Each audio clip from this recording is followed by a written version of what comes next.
Strength in depth. I'll say it again, people. Strength in depth. Those are the key words for today's reaction. Arsenal 2, Athletic Bilbao 0. Yes, without they didn't have Nico Williams, but at the end of the day, Arsenal got the job done.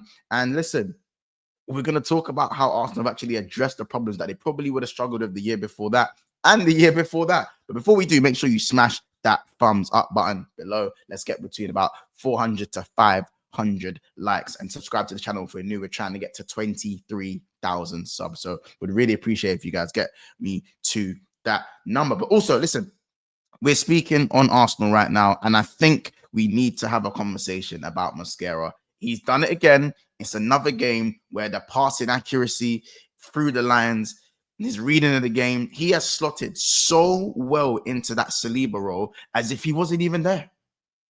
As if like it's a seamless replacement, and the value of that in the market where great centre backs are very, very difficult to come by.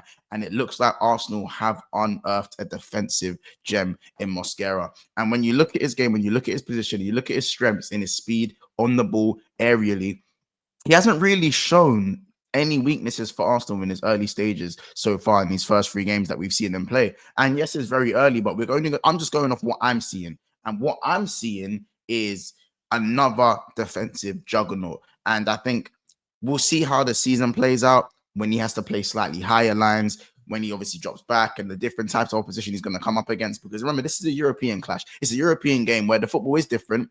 It is a bit more spacious. There is more time on the half time for the attackers. You might get isolated in a few more 1v1s than you might do in the Premier League. And it's a different type of opposition. And remember, Mosquera he is originally from the Spanish league. And, you know, I feel like today was probably a game where he'd probably stand out just because his familiarity with a team like Athletic Bilbao coming from, was it Valencia that Mosquera came from? I might double check. I think it was Valencia. Might have been Valencia. I'll double check. I think, yeah, Valencia, who he came from. You know, sometimes you get mixed up with Valencia and Villarreal sometimes because of the badge. But yeah, he came from Valencia, of course. And for me, in terms of, I said, his awareness, his passing through the lines, very progressive, very strong. Doesn't really look like he's scared on the ball to take the risk, and, you know, knows when to play safe. His decision making and his mentality is very calming for a centre back of his age. I believe he's 22 or something like that, early 20s. You know what I'm saying? So really, really good player that Arsenal have unearthed there, in my opinion. And yes, he started very, very well, and I don't really see him regressing either. I don't see him regressing for me. But here's what we need to get into: the strength in depth. Because in terms of the first 11, Arsenal did struggle a little bit today in certain areas, not throughout the game, but just in certain areas. And if you look at the injuries that Arsenal have in Saka, Ødegaard, and Saliba, those are major parts of their spine. Major parts of their spine. No matter what way you put it, those are 3 big parts of their spine. Ødegaard's their captain, Saka's their best attacker, and Saliba has been Arsenal's best defender before Gabriel's last 18 months of like his emergence. You know, Saliba, when he came in, everyone knew the effect Saliba immediately had on that back line the second he stepped into Arsenal's defense. So we can't downplay the importance of these players, for one. Secondly, Arsenal didn't really play with a recognised 10 today, and that's where I think, for me, Arteta did get it wrong in the starting lineup. I thought Martinelli was going to start today, and that Eze was going to get a role in the 10, and we'd see maybe Rice, Eze, and Zubimendi as a midfield 3. But we saw, obviously, Marino step into the midfield, you know, as unchanged. Marino in that centre mid position, in that 8 role, and obviously the back line was unchanged. And for me, I think Noni was trying. He huffed and puffed. Same with Gyökeres, same with Eze. And I think credit to Bilbao, they defended very well. They really brought the game to Arsenal at times, and I think it could have gone either way at certain parts in the game. But genuinely speaking, I do think the front 3 struggled today. Arsenal didn't create as much as what you thought they could create. I think Gyökeres was locked up as well. And Eze, who, as jinky as he is, very restricted on that left side, in my opinion. I do remain, for me, he has to play in that inside role. He was very good.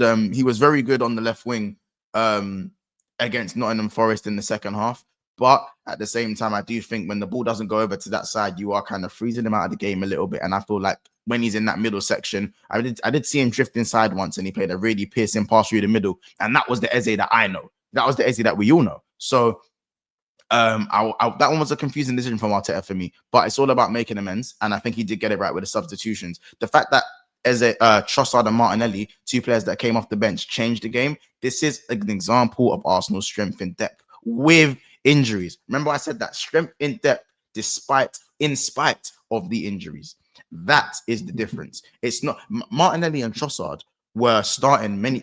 Again, it was one of the other starting on the left wing for Arsenal in previous seasons, last season especially. And Trossard was playing in central areas as well if there was an injury as well. So the fact that the starting players have become the bench players is a very keen example of the strengthening of Arsenal's squad despite the injuries to major players such as Odegaard, Saka, and Gabriel. And for me, I'm one of Martinelli's biggest critics. But Martinelli's goal, by the way, with the first touch, it slows down the balls behind him. He brings it back ahead of him. It sends the defender and it gives him the space to then burn away. And you're not catching him after that. And again, he places the finish under the keeper. It doesn't matter if he's mishit it. Sometimes those are the ones you go in. I think if he's probably hit it cleanly, he might miss.